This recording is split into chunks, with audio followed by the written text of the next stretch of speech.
So it cannot be viewed from the isolation. इस दृष्टि से माननीय सभापति महोदय, जो नतीजा आया है ये इतना ऐतिहासिक और महत्वपूर्ण बिल पर देश का महिलाओं को अब सम्मान अधिकार देने का जो बिल है उसको विपक्ष ने साथ नहीं दिया। बहुत खेद की बात है और इस ऐतिहासिक पल को आप अपना एक मौका था आपने गंवाया है। आदरणीय नरेंद्र मोदी जी के नेतृत्व में महिलाओं को जो सम्मान देने का अधिकार देने का हमारा अभियान जारी रहेगा और हम अधिकार दे के ही रहेंगे आगे। अब सभा की कार्रवाई आगे दो शेष जो बिल्स है उसको आगे नहीं बढ़ाने का मैं अनुरोध करता हूं। सभा की कार्रवाई कल दिनांक 18 अप्रैल 2026 को प्रातः 11 बजे तक के लिए स्थगित की जाती है।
ఆన్ ఎయిర్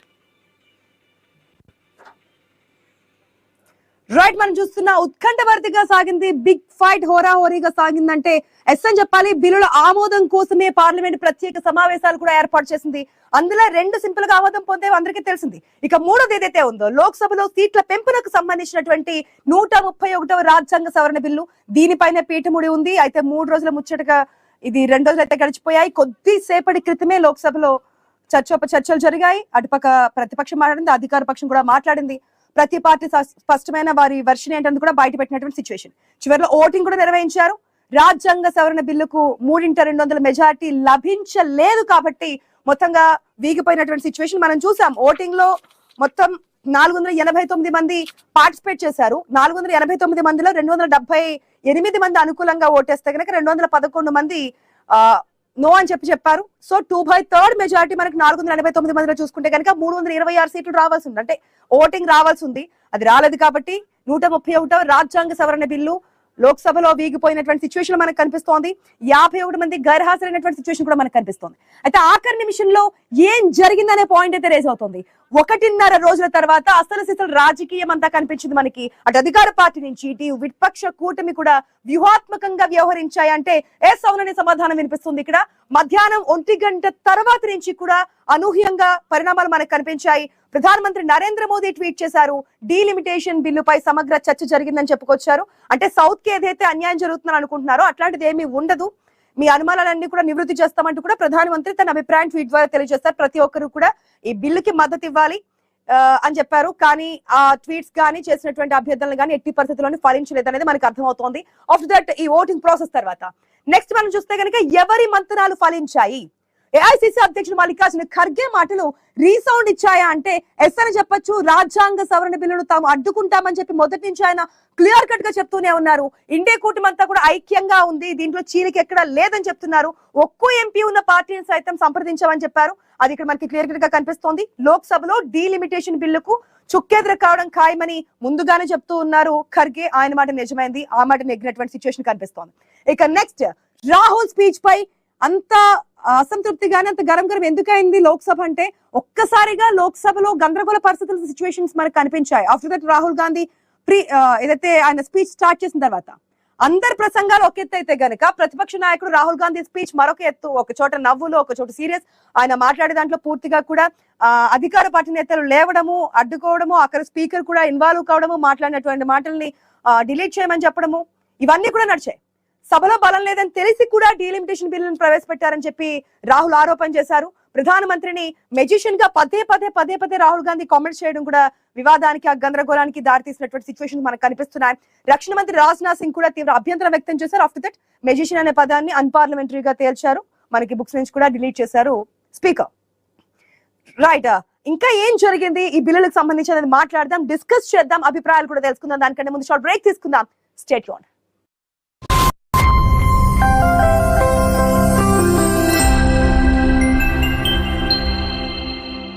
మన VVIT university, absolute discipline, absolute education.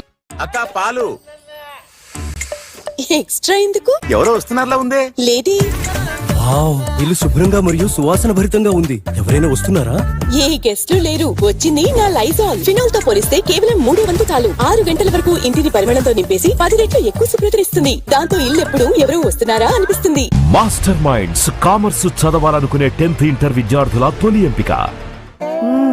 Mummy అనే చెయ్యి కడుక్కో, సబ్బే పెట్టు, నో నో, నురుగు ఉందా, నో నో. ఇషాన్ చేతులు సరిగ్గా కడుక్కోడు, అందుకే వచ్చేసింది డెటాల్ ఫోమింగ్ హ్యాండ్ వాష్. చేతులు కడుక్కునే మోడర్న్ విధానం. దీని ఇన్స్టెంట్ ఫోమ్ చేతుల మూలలకు చేరి మామూలు హ్యాండ్ వాష్ మరియు సబ్బు కన్నా 10 రెట్లు మెరుగైన ప్రొటెక్షన్ ఇస్తుంది. ఇంకా చేతులపై సాఫ్ట్ గా ఉంటుంది. Dettol foaming hand wash. Hi, నా పేరు అంకుష్. ఎసిడిటీ ద్వారా కలిగే మంటతో శాశ్వతంగా బాధపడుతున్నాను. ఛాతీలో మంట, గొంతులో మంట, కడుపులో మంట, అశాంతి. ఈ ఎసిడిటీ మంట కోసం చాలా సొల్యూషన్స్ చెప్పారు. అన్ని ట్రై చేశాను, కానీ రిలీఫ్ రాలేదు. అప్పుడు మా డాక్టర్ గావిస్కాన్ ట్రై చేయమని చెప్పారు. ఎసిడిటీ సిమ్టమ్స్ అన్ని మాయమైపోయాయి. ఇక ఇప్పుడు గావిస్కాన్ ఎల్లప్పుడూ నా బ్యాగులోనే ఉంటుంది. నిజంగా ఎసిడిటీ మంటకి అసలైన సొల్యూషన్ గావిస్కాన్. రోజు ఆరంభానికి, హెల్త్ కి, ఆప్యాయతకి, ఉత్సాహానికి మూమెంట్ ఉంటేనే లైఫ్ ఉంటుంది. మరి మీ మూవ్మెంట్ కి నడుము నొప్పి అడ్డొస్తేనో? వస్తే మూవ్ పెయిన్ రిలీఫ్. మూవ్ ఇచ్చే వేడితో నొప్పి మరియు వాపును వెంటనే తగ్గిస్తుంది. ఇక మూమెంట్ మళ్ళీ మొదలవుతుంది. Move pain relief. మూవ్ ఉంటే మూమెంట్ ఉంటుంది. మన VVIT university, absolute discipline, absolute education. Why choose Beat over razors? Simple. ఇవి ఎంట్రీ ఇస్తాయి, షార్ప్ అండ్ స్మూత్, కానీ కొంత సమయంలోనే అదే prickly regrowth. That's why my smooth skin way is Wheat. Removes hair really close to the root. And outfit choices కోసం regrowth tension? Gone. Wear whatever. Flaunt whenever. Dermatologically tested. Smooth skin for days. Just wait it. Master Minds commerce చదవాలనుకునే 10th inter విద్యార్థుల తొలి ఎంపిక. Tritiya special offer Mukunda జ్యువెలరీలో 22 carat gold పై flat 20% VA off and no making charges. April 17 నుంచి 20 వరకు మాత్రమే. ఈ రోజు సొంతం చేసేసుకోండి మన ముకుంద జ్యువెలరీస్ కి వచ్చేసి.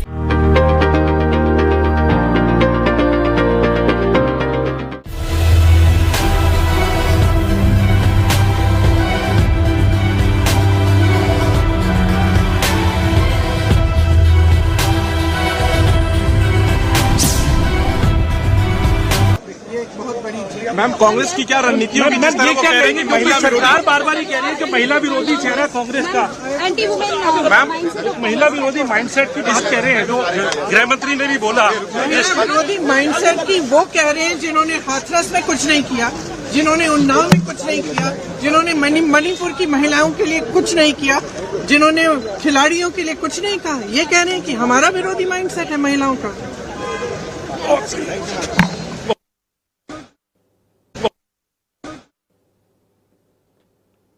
రైట్, 131వ రాజ్యాంగ సవరణ బిల్లు వీగిపోయింది. దీనికి సంబంధించి స్పీకర్ ఏం చెప్పారు ఒకసారి చూద్దాం. प्रश्न ये था कि भारत के संविधान का और संशोधन करने वाले विधेयक पर विचार किए जाए। शुद्धि के अद्य दिन मत विभाजन इस प्रकार है। हाँ 298 298, ना 230 230। प्रस्ताव संविधान के अनुच्छेद 368 के उपबंधों के अनुसार सभा की कुल सदस्य संख्या के बहुमत द्वारा तथा सभा के उपस्थित और मत देने वाले सदस्यों के कम से कम 2/3 बहुमत द्वारा पारित नहीं हुआ। अब इस संविधान संशोधन पर विधेयक पर आगे की कार्रवाई करना संभव नहीं है।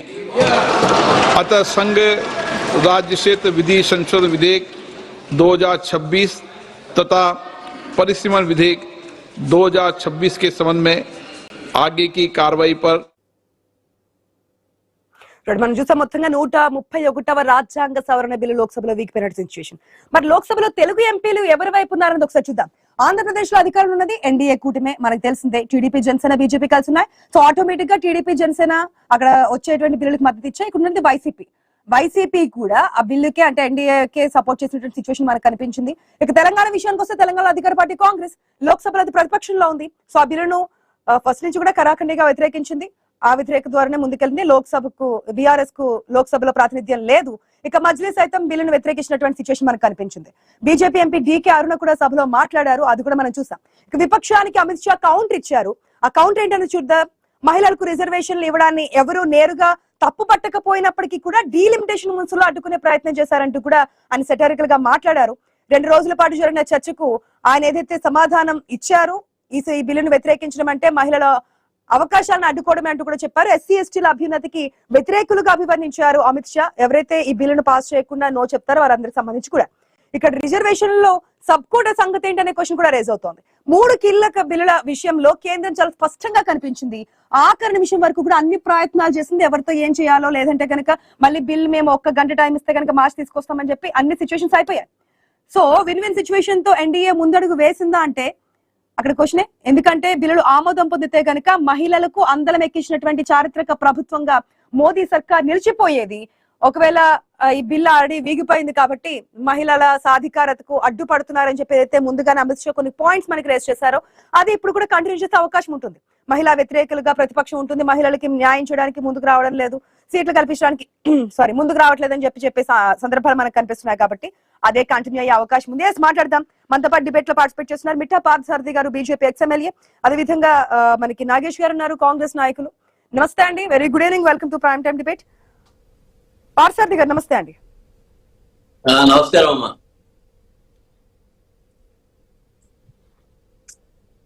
నమస్కారం అమ్మా, అందరికీ నమస్కారం. Yes good evening sir. మొత్తానికి ఒక చారిత్రాత్మకమైన రోజుగా మిగిలిపోతుంది అనుకున్నాం. సరే, ఒకవేళ బిల్ పాస్ అయినా పాస్ కాకపోయినా ఈ రోజైతే చరిత్రలో ఒక రోజు కింద లిఖించబడుతోంది, చారిత్రకమైనటువంటి రోజుగా. బిల్ అయితే పాస్ కాలేదు, వీగిపోయినటువంటి సిచ్యువేషన్. ప్రతిపక్షాలు చెప్పాయి, అధికార పక్షము చెప్పింది ఈ బిల్లు ప్రతిపక్షం సపోర్ట్ చేయకపోతే వీగిపోతుందని. రాహుల్ గాంధీ కూడా అదే చెప్పారు, వీగిపోతుందని చెప్పి తెలిసి కూడా ఎన్డీఏ సర్కార్ కావాలని చెప్పి ఇది పెడుతున్నారని చెప్పి ముందు నుంచి చెప్తున్నారు రాహుల్ గాంధీ గాని ఖర్గే గాని. ఆఖరికి వీగిపోయింది, మెజారిటీ అయితే రాలేదు. ఏం చెప్తారు? ప్రతిపక్షాల్లో కొంతమందికైనా బుద్ధి జ్ఞానం ఉంటుంది అని అనుకున్నాం, అవి 2 లేవు అని చెప్పేసి అనిపిస్తుంది. కాబట్టి దాన్ని మనం ఏం చేయలేము. వాళ్ళకి బుద్ధి జ్ఞానం వచ్చేంత వరకు మళ్ళీ మనం వెయిట్ చేయాల్సిందే. వాళ్ళకి తెప్పించేదానికి ఏమేమి మార్గాలు ఉన్నాయో ఆ మార్గాలన్నీ కూడా మనం వెతకాల్సిందే. ఎన్ని సంవత్సరాల తర్వాత అనేక సార్లు ఈ యొక్క మహిళా బిల్లు రావడం అనేటువంటి దాన్ని వ్యతిరేకిస్తూ ఈ రోజు భారతీయ జనతా పార్టీనే మొట్టమొదటిసారిగా మహిళా బిల్లును తీసుకొని వచ్చింది. ఆ బిల్లును మొత్తం అంతా కూడా ఆమోదింపజేసడానికి ప్రయత్నం చేసింది. దీంట్లో కూడా వాళ్ళ వ్యతిరేకం వాళ్ళకంటే వాళ్ళకి మహిళలపై ఉండేటువంటిగా గౌరవం, మహిళల మీద ఉండేటువంటిగా ఎంత నీచంగా ఉందో అర్థమవుతుంది, మహిళలపై ఎంత ద్వేషం ఉందో అనేటువంటి విషయం కూడా వాళ్ళ ప్రజలందరికీ కూడా అర్థమవుతుంది. దీనికి అనేక రకాలుగా రకరకాలైనటువంటి ట్విస్టులు చేసి, తప్పుడు ప్రచారాలు చేసి, వాళ్ళకు ఉండేటువంటి నేషనల్ హెరాల్డ్ అవినీతి డబ్బుతోనూ, వాళ్ళకు ఉండేటువంటి టూల్ కిట్ బ్యాచ్ కానివ్వండి, ఈ కుహనా లౌకికవాదులు కానివ్వండి, మీడియాలో కొంతమందిని తీసుకొని వచ్చే తప్పుడు ప్రచారానికి ఎంతైనా ప్రయత్నం చేశారు. కానీ ప్రజలు అర్థం చేసుకున్నారు. ఈ రోజు మహిళా శక్తి గురించి ఆలోచన చేసే ఏ మహిళ కూడా పొరపాటున కూడా విపక్షానికి ఓటు వేయకూడదు. మీరు ఏ విషయాల్లో మీరు తప్పు పట్టేదానికి అవకాశం ఉందండి? మహిళా బిల్లులు 33% వాళ్ళకి రిజర్వేషన్స్ ఇవ్వాలా? ఇంతకాలం కోరిండేదే కదా మీరు. ఏ కారణంగా మీరు దాన్ని వ్యతిరేకిస్తున్నారు? అంటే మీకు పోస్ట్ పోన్ కావాలంతే. మా తేజస్వి సూర్య గారు చెప్పారు కదా, ఏ విషయమైనా సరే వీళ్ళకి ఇంట్రెస్ట్ లేకున్నా అంటే సులభంగా పోస్ట్ పోన్ చేసేసేయండి అని చెప్పడం వీళ్ళ ప్రథమ లక్షణం. రెండవది, తప్పుడు సమాచారాన్ని పదే పదే మాట్లాడి అవసరమైతే వెళ్ళలేకపోయేసేసి వాకౌట్ చేయడం రెండో లక్షణం. మూడవది, దేశంలో ఉన్నటువంటి వీళ్ళ అవినీతి మొత్తం డబ్బులు అయితే ఉండేటువంటి డబ్బులో ఖర్చు పెట్టేసేసి మీడియాను, వాళ్ళకి ఉండేటువంటి కొంత మీడియాను కొనుక్కొని వాళ్ళు ఉండేటువంటి కుహనా లౌకికవాదంని ఈ ప్రకాష్ రాజు లాంటి లుచ్చాలను లోపర్లను కొనుక్కొని వాళ్ళంతా ఏదో విధంగా పార్థసారథి గారు ప్లీజ్ ప్లీజ్, మీ ఆగ్రహం, ఆవేశం, కోపం అర్థమవుతుంది, కానీ ప్లీజ్ ప్లీజ్ భాష. నేను లాంటి అన్నానండి, ఆయన అనలేదు. నేను లాంటి అన్నాను, నేను చాలా స్పష్టంగా ఉన్నాను. నేను ఎందుకంటే ఎవడైనా సరే రాముడు పోయేసి దొంగలించినాడు అని వీడేమైనా చూశాడా? వీడేమైనా కలగన్నాడా? వాడిని అంతకుమించి ఏం మాట్లాడాలండి? అంతకన్నా ఇంకా దీక్షత్వం ఏదైనా ఉందా? ఆయన మెయిన్ ఉద్దేశం ఏంటంటే ఈ బిల్లులో వీళ్ళు చేస్తుండేటువంటిది తప్పిపోయి మొత్తం అంతా మీడియా అటెన్షన్ దీని మీదకి రావాలనేటువంటి ఒక లోఫర్ ఆలోచన కాదండి. ఖచ్చితంగా దాంట్లో ఏం అనుమానం లేదమ్మా. నేను లాంటి అన్నా, అలాంటి వాళ్ళు, అలాంటి మనస్తత్వం ఉన్నటువంటి వాళ్ళకి అది ఒక చెప్పపెట్టు. పేరు తర్వాత మీరు వాడిన పదం అనేది అభ్యంతరకరంగా ఉందంతే. సంతోషం, మీరు అభ్యంతరకరం అనుకోండి, నాకైతే ఇబ్బంది లేదు. పేరు గురించి నేను ఎక్కడా మాట్లాడలే. మీరు పేరు ప్రస్తావించినా, ప్రస్తావించినా నేను ప్రకాష్ రాజు అనలేదు. నేను అదే చెప్తున్నా, ప్రకాష్ రాజు లాంటి ఏ వ్యాఖ్యలు చేశారో వాళ్ళని అన్నాను. అతను ఆ వ్యాఖ్యలకు సమర్థించుకుంటే అతన్ని అనుకోవాలి. అలాంటి వ్యాఖ్యలు లేదు అనుకుని పొరపాటున ఏదైనా మిస్ అయింది అనుకుంటే అతన్ని కాదంతే. ఓకే పార్థసారథి గారు, ఓకే ఒక్క నిమిషం. మళ్ళీ చెప్తున్నాము, భాషకు సంబంధించి అంటే మీరు పేరును ప్రస్తావించిన అనట్లేదు, పేరు లాంటి అన్నా లేకపోతే ఆ పేరునే చెప్తే నేను ఏం మాట్లాడలేదు. కానీ ఆ తర్వాత మీరు ఒక పదం వాడారు, దాన్ని యాక్సెప్ట్ చేయట్లేదని చెప్తున్నా అంతే. ఒక్కసారి చెక్ చేసుకోండి, లేకపోతే చూసుకోండి ఏంటి అనేది అర్థం అవుతోంది. ఎస్, నగేష్ గారు కూడా మనతో పాటు జాయిన్ అయ్యారు. నగేష్ గారు గుడ్ ఈవినింగ్ అండి. గుడ్ ఈవినింగ్ అండి. నగేష్ గారు, ఎందుకు బిల్లు అంటే వీగిపోవడానికి మహిళలు వ్యతిరేకులుగా మీరు చూస్తున్నారు? మహిళల దగ్గర నుంచి వ్యతిరేకత వస్తుంది, దాన్ని మీరు తప్పకుండా చూస్తారంటూ కూడా చెప్తున్నారు. అసలు దేనికి వ్యతిరేకించడానికి కారణం ఏంటి అని చెప్పి అడుగుతున్నారు. ఐ న్యూస్ వ్యూవర్స్కి గుడ్ ఈవినింగ్ అండి, అండ్ థ్యాంక్ యూ ఆపర్చునిటీ ఇచ్చినందుకు. ఆపర్చునిటీ ఈజ్ సో సిగ్నిఫికెంట్, చాలా ఉత్తమమైనది. అలాంటి ఆపర్చునిటీ వచ్చినప్పుడు సమాజ నిర్మాణానికై మాట్లాడాలి, సత్యానికి దగ్గరగా మాట్లాడాలి. గాంధీ పుట్టిన దేశంలో పుట్టాము, అంబేద్కర్ పుట్టిన దేశం, ఇలాంటి దేశంలో పుట్టినందుకు మంచి నాయకత్వ రూపంలో మంచి భాషా ప్రయోజనం చేసే నాయకులు రావాలి. ఇది నేను రాబోయే తరానికి, నేను పొలిటిక్స్ ఆస్పిరెంట్గా నేను నేర్చుకుంటా సీనియర్స్ నుంచి. అది బీఆర్ఎస్ నుంచి కావచ్చు, బీజేపీ నుంచి కావచ్చు, ఎంఐఎం నుంచి కావచ్చు, or Aam Aadmi party, any party, సఫా, anything, Trinamool Congress. Politician suppose to learn many thing. Assembly నుంచి ఇలా టీవీ డిబేట్లో పదజాలాలు అనేది చాలా బాధ్యతగా డెలివర్ చేయాలన్నది నేను భావిస్తాను. ముందు ముందు అలా అవుతాయి అనుకుంటాను. నేను ఎవరికి చెప్పట్లేదు, బట్ ఒకటి మాత్రం తెలుసు నాకు, ఒకవేళ మనం రీకరెక్ట్ అయితే, సారీ టెండర్ చేస్తే మరింత బలవంతులు అవుతాం మనమని గాంధీ అన్నారు. ఆ వాదన మీ ముందు పెడతాను. వెన్ ఇట్ కమ్స్ టు బిల్కి వచ్చేసరికి సోదరులు వాడు వీడు అంతా ఇష్టం వచ్చినట్టు మాట్లాడుతున్నారు. అది కాదు, ఒక హిస్టారికల్ మూమెంట్ ఒకటి జరిగింది. బిల్ ప్లేస్ చేశారు, బిల్ డిఫీట్ అయింది. బిల్ డిఫీట్ అయింది అంటే గవర్నమెంట్ ఇమేజ్ డెంట్ అయింది, గవర్నమెంట్ మీద కాన్ఫిడెన్స్ లేదన్నది టెక్నికల్గా మనం అర్థం చేసుకోవాలి. సెకండ్ థింగ్, వాదోపు వాదనలు లేకపోతే ఆ కాన్స్టిట్యూషన్కి, ఆ పార్లమెంటరీ ఫంక్షనింగ్కి అర్థం లేదు. అసలు వాదోపవాదనలు ఈ బిల్లు పైన జరిగిందా? జరిగితే అంత హర్రీబర్రీగా 2011 సెన్సెస్కి లింక్ చేసి మీకు అందరికీ వ్యూవర్స్కి, యాంకర్స్కి అందరికీ నేను రిక్వెస్ట్ చేసేది, అంటే పొలైట్గానే పెడతాను సార్ ముందు, బీజేపీ అన్న ముందు, ఏంటంటే 2023 సెప్టెంబర్లో బిల్లు పాస్ అయింది, హ్యూమన్ రిజర్వేషన్ బిల్లు. అప్పుడు రాహుల్ గాంధీ గారు ఈ నిమిషం ఈ బిల్లు పాస్ అవ్వాలి, at the same time OBC, SC, ఎస్టీస్కి ఆ హ్యూమెన్స్ రిప్రజెంటేషన్ కూడా ప్రపోర్షనల్గా కరెక్ట్ సైంటిఫికల్ మేనర్లో ఉండాలి అన్నారు. అప్పుడు బిల్లు పాస్ అయింది. మళ్ళీ తీసుకొచ్చి 2026లో ఆ బిల్లుని డీలిమిటేషన్తో లింక్ చేసుకొని 2011 సెన్సస్కి లింక్ చేసుకొని మీరు బిల్లు పెట్టారు. పిచ్చోళ్ళని చేస్తున్నారా జనాల్ని? అచ్చేదిన్ అన్నారు, ఫార్మర్ ఇన్కమ్స్ డబల్ అన్నారు, ప్రధానమంత్రి నాది బయలాజికల్ బర్తే కాదు దైవ బర్త్ అంటారు. అంటే దేవుణ్ణి, అంటే నేనేమంటున్నా అంటే అంత ఉన్నతమైన పదవిలో ఉండి అవాస్తవాలు, అబద్ధాలు, మోడీ హైతో మున్కిన్ హై, trade deal, Iran war, Israel war, మన స్టాండ్ ఏంటి? ఇప్పుడు సిలిండర్, పెట్రోలియం ప్రొడక్ట్స్, మెడిసిన్స్ రాబోయే రోజుల్లో ఎటు తీసుకెళ్తున్నారు దేశాన్ని? ఓ సైంటిఫికల్ మేనర్లో ఇప్పుడు బిల్లుకి కావాల్సిన మెజారిటీ 360 వచ్చిందా? రాలేదంటే మీరు అపోజిషన్స్కి కాన్ఫిడెన్స్లో తీసుకున్నారా? మీకు కావాల్సిన నంబర్ డిఫరెన్స్ కూడా అంత పెద్దగా లేదండి, చిన్నగా ఉంది. ఎంత 293 వీళ్ళ దగ్గర ఉంటే దే నీడ్ హార్డ్లీ 360, రైట్? ఓ 70 నెంబర్స్ మీకు రాలేకపోయింది అంటే ఆ బిల్లులో ఎంత లూప్ హోల్స్ ఉన్నాయి. లూప్ హోల్స్ లేవా? మీరు వాదనలు పెట్టండి. Not only in parliament, at the greater level of the society చాలా డైవర్స్గా కన్సెన్స్ జరగాలి, దీనిపైన వాదోపవాదనలు జరగాలి, చర్చలు జరగాలి, రైట్? రాబోయే తరానికి ఇప్పుడు ఒకటి మీరు అన్నారు అప్పుడే 2023లో హ్యూమెన్స్ రిజర్వేషన్ బిల్లు తీసుకొచ్చినప్పుడు 2029 కల్లా ఇంప్లిమెంటేషన్లో వస్తుంది అన్నారు. మళ్ళీ సడన్గా ఇప్పుడు వచ్చేసి 2023 ఇది పాస్ అయిన బిల్లుని తీసుకొచ్చి డీలిమిటేషన్తో లింక్ చేసుకొని ఏం చేస్తున్నారు? దేశ ప్రజల్ని, దేశాన్ని ఎటు తీసుకెళ్ళాలనుకుంటున్నారు?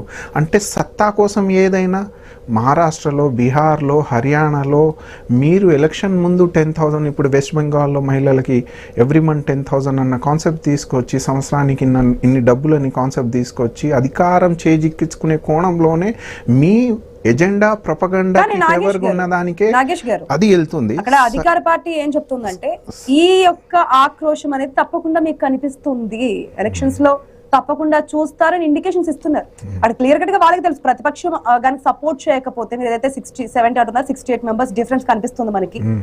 ఏదైతే 2/3 మెజారిటీకి రావాల్సినటువంటి ఓటింగ్ ప్రకారం చూస్తే. Sorry to stop you, sorry. ఇప్పుడు సెప్టెంబర్ 2023లో 383 అని కాన్స్టిట్యూషనల్ అమెండ్మెంట్ తీసుకొచ్చారండి బీజేపీ వాళ్ళు.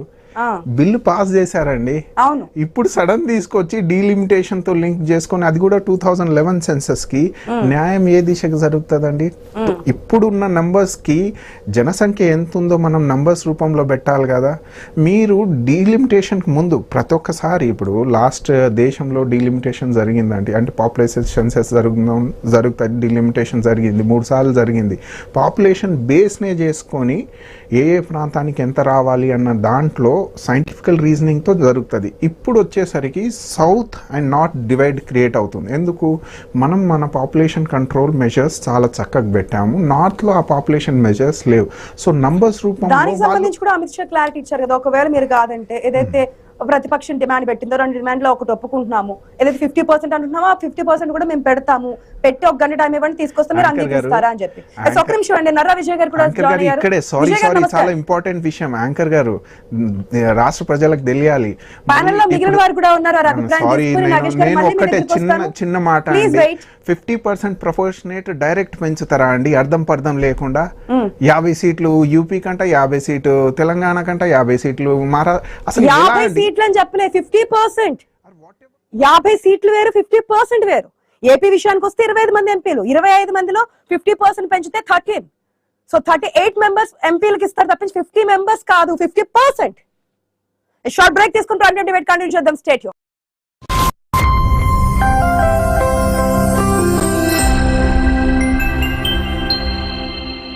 మాస్టర్ మైండ్స్ కామర్స్ చదవాలనుకునే 10th ఇంటర్ విద్యార్థుల తొలి ఎంపిక.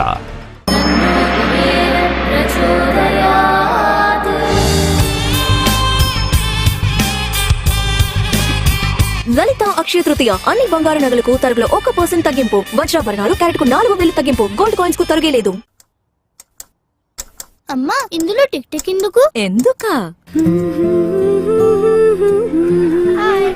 12 గంటలు టిక్ టిక్ నడిచే తోడుంటే డెటాల్ హో సురక్షణ నడిచే రోజంతా డెటాల్ టిక్ టిక్ హో. జర్మ్స్ వల్ల వ్యాధుల ప్రమాదం ప్రతి క్షణం ప్రతి చోట. అందుకే నా భరోసా కేవలం డెటాల్. ఇది నిరాటంకంగా అందిస్తుంది 12 గంటల ప్రొటెక్షన్ తోడుగా ఉంటుంది రోజంతా. మమ్మల్ని ఇంప్రెస్ చేయడానికి బాత్రూమ్ ఇప్పుడే శుభ్రం చేసావా? పొద్దున 9 గంటలకి చేసా. పరిమళం ఇప్పటిదాకా నాట్ పాసిబుల్. కొత్త thick Lizol fresh and clean bathroom cleaner ఇస్తుంది 10 రెట్లు శుభ్రత, ఇంకా 12 గంటల వరకు నిలిచే పరిమళం. కొత్త Lizol fresh and clean bathroom cleaner. మన VVIT university absolute discipline, absolute education. ఈ వేడి చెమట మండు టెండ కెప్టెన్ కూల్ ఇప్పుడు కూడా ఎలా ఇంత cool? Captain cool captain cool captain cool captain cool. వేసవిలో బాడీ కూల్ గా ఉంటే తప్ప మైండ్ కూల్ గా ఉండదు. అందుకే కొత్త డెటాల్ ఐసీ కూల్. ఇది వేడి చెమట వల్ల వచ్చే జర్మ్స్ తొలగించి ఇస్తుంది 3 రెట్లు ఎక్కువ cool. Be captain cool with కొత్త డెటాల్ ఐసీ కూల్. మూవ్మెంట్ ఆగిపోతే లైఫ్ ఆగిపోతుంది. అందుకే మూవ్ పెయిన్ రిలీఫ్. ఈ మూవ్మెంట్ మళ్ళీ మొదలు పెట్టండి. మూవ్ ఉంటే మూవ్మెంట్ ఉంటుంది. Move pain relief. ఈ రోజు బాత్రూమ్ లోని మొండి మరకలకు గట్టి పోటీ ఇస్తుంది కొత్త హార్పిక్ బాత్రూమ్ అల్ట్రా క్లీనర్. రోజువారీ ఉప్పునీటి మరకలు, పసుపచ్చదనం నుండి మొండి తుప్పును కూడా అల్ట్రా శుభ్రం చేస్తుంది. కొత్త హార్పిక్ బాత్రూమ్ అల్ట్రా క్లీనర్. మరక ఎలాంటిదైనా సరే మొత్తం బాత్రూమ్ అల్ట్రా శుభ్రం. మాస్టర్ మైండ్స్ కామర్స్ చదవాలనుకునే 10th ఇంటర్ విద్యార్థుల తొలి ఎంపిక.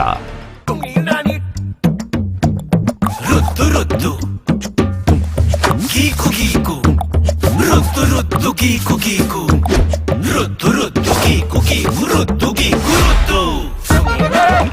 కాలిన్ స్ప్రే ఇస్తుంది ఈజీ క్లీనింగ్ గా 5 రెట్లు ఎక్కువ షైన్. కాలిన్ కొత్త తలుపు కొత్త మెరుపు. మమ్మీ అనే చెయ్యి కడుక్కో. సబ్బే పెట్టు నో నో. నురుగు ఉందా నో నో. ఇషాన్ చేతులు సరిగ్గా కడుక్కోడు. అందుకే వచ్చేసింది డెటాల్ ఫోమింగ్ హ్యాండ్ వాష్. చేతులు కడుక్కునే మోడర్న్ విధానం. దీని ఇన్స్టెంట్ ఫోమ్ చేతుల మూలలకు చేరి మామూలు హ్యాండ్ వాష్ మరియు సబ్బు కన్నా 10 రెట్లు మెరుగైన ప్రొటెక్షన్ ఇస్తుంది. ఇంకా చేతులపై సాఫ్ట్ గా ఉంటుంది. Dettol foaming hand wash. Tritiya special offer Mukunda జ్యువెలరీలో 22 క్యారెట్ గోల్డ్ పై flat 20% VA off and no making charges. April 17 నుంచి 20 వరకు మాత్రమే. ఈ రోజు సొంతం చేసేసుకోండి మన ముకుంద జ్యువెలరీస్ కి వచ్చేసి. షారుఖ్ క్షమించండి షారుఖ్, చెప్పులు బయట వదిలేయండి. నా ఇంట్లో జర్మ్స్ కి నో ఎంట్రీ. మరి టాయిలెట్ లో అక్కడ కూడా నో ఎంట్రీ. కాన్ఫిడెంట్. చూసారా, మరక ఎక్కడో జర్మ్స్ అక్కడ. కానీ నేను డిటర్జెంట్ ఫినాయిల్ తో క్లీన్ చేస్తాను. కానీ ఇది కేవలం 50% జర్మ్స్ ని చంపుతాయి. Try Harpic total clean. దీని కొత్త థికెస్ట్ ఎవర్ ఫార్ములా మొండి మరకలను కూడా మూల నుండి తొలగిస్తుంది. 99.99% జర్మ్స్ ని చంపుతుంది. వావ్. హార్పిక్ టోటల్ క్లీన్ అంటే 100% కాన్ఫిడెన్స్.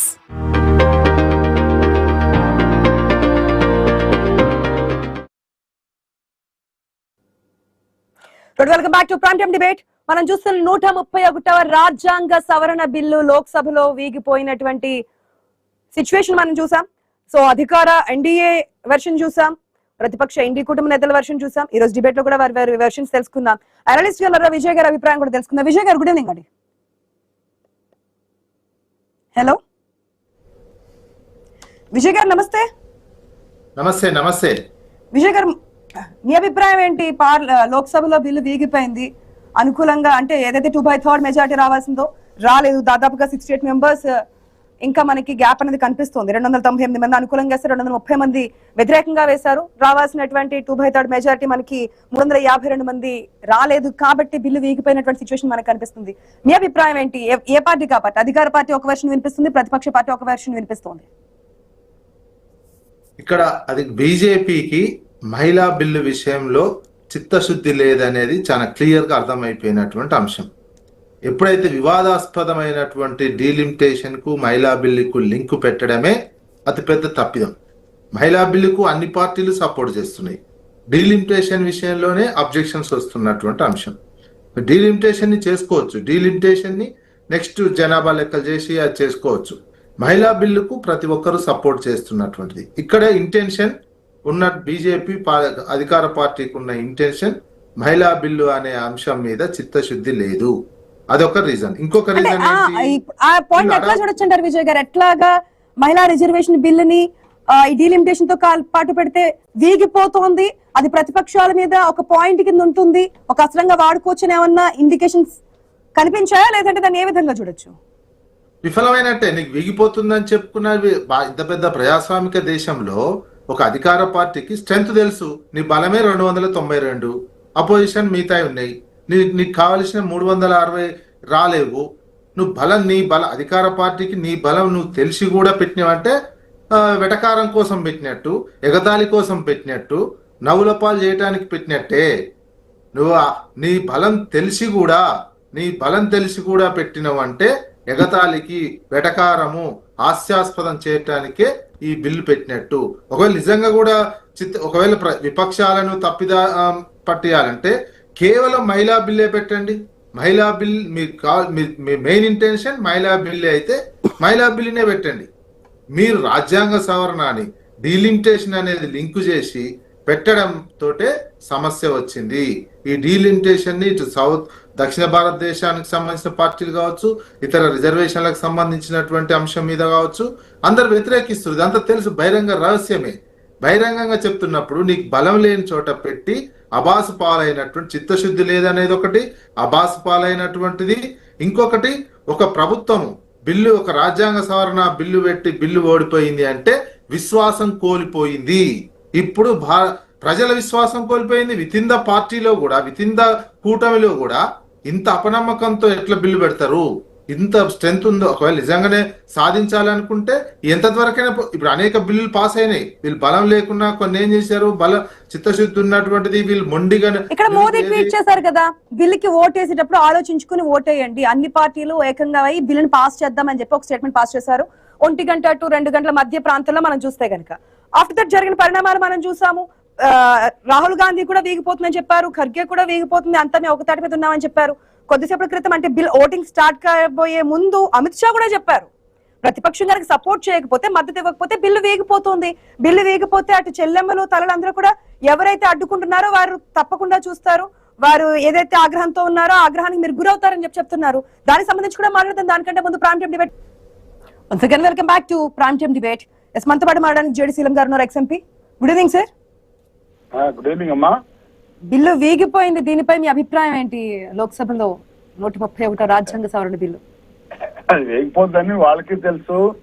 వాళ్ళు కావాలని ఈ ఎలక్షన్ కొరకు, యూపీ ఎలక్షన్ కొరకు నడుస్తున్నటువంటి తమిళనాడు, వెస్ట్ బెంగాల్ ఎలక్షన్స్ కొరకు వాళ్ళు కావాలని ఇది ప్రజల డబ్బు వేస్ట్, టైం వేస్ట్. ఎందుకంటే ఆ బిల్లులోనే లోపాలు ఉన్నాయి. ముందు 3 కలిపి తీసుకురావాల్సిన అవసరం లేదు. ఒకవేళ అది ఆల్రెడీ మహిళా బిల్లు పాస్ అయిపోయింది, 2023లో యునానిమస్ గా పాస్ చేశారు. అప్పుడు కాంగ్రెస్ వాళ్ళు ఇమ్మీడియట్ గా ఇంప్లిమెంట్ చేయమంటే చేయలే వాళ్ళు. పోనీ ఇప్పుడైనా అది సెపరేట్ గా తీసుకొస్తే అందరూ మేము సపోర్ట్ చేస్తామన్నారు. అయిపోయిన దాన్ని మీరు డీలిమిటేషన్ కి లింక్ చేసి, ఆ డీలిమిటేషన్ కూడా దానిలో లొసుగులు ఉన్నాయి. ఉదాహరణకి పార్లమెంట్ సీట్లు పెంచారు, కానీ అసెంబ్లీ సీట్లు పెంచడానికి ఆర్టికల్ 170లో ఉన్న 1 క్లాజ్ అడ్డం, దాన్ని మార్చాలి కదా. ఈ బిల్లులో అది పెట్టలేదు, అది రాంగ్. బిల్లు తయారు చేయటంలో రాంగ్. రెండోది, ఈ 25 సంవత్సరాలు ఫ్రీజ్ చేశారు కదా, ఆ ఫ్రీజ్ ఎత్తేయాలి కదా, అది కూడా లేదు. ఎందుకంటే ఓ ప్రక్క ఫ్రీజ్ పెట్టి తర్వాత పెంచాలనేటువంటిది రెండు అంటే it is diametrically opposite.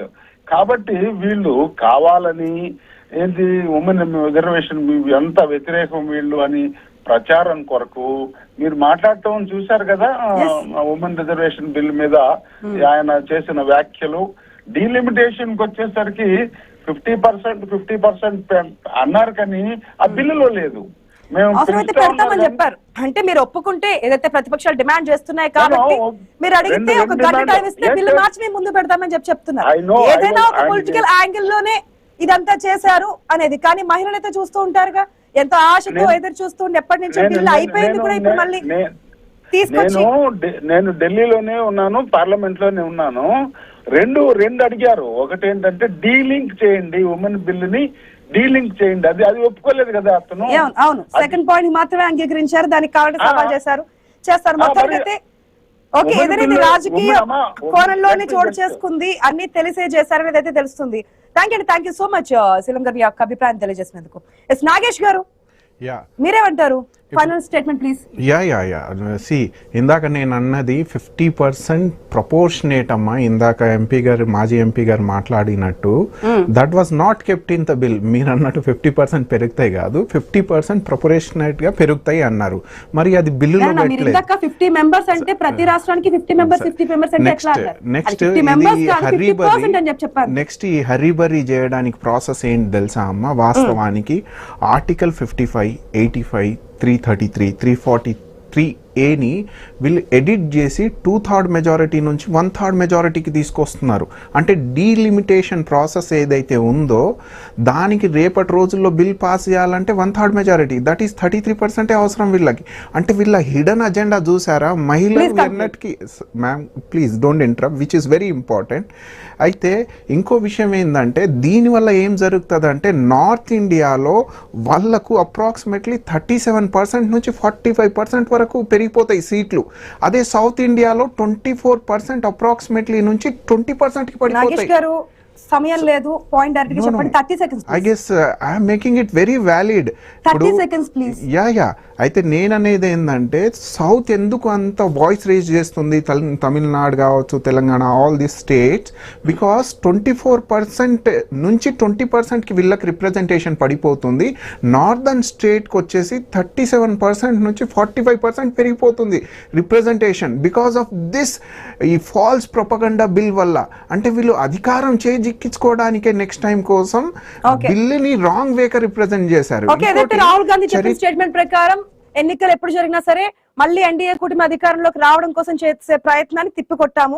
So రాజ్యాంగాన్ని ఏదే మార్చి కుట్రం చేశారో దాన్ని తిప్పికొట్టామని చెప్పారు. మిగతా 2 బిల్లును కూడా కిరణ్ రిజిజు వెనక్కి తీసుకుంటున్నట్టుగా చెప్పినటువంటి సందర్భాలు కూడా కనిపించాయి.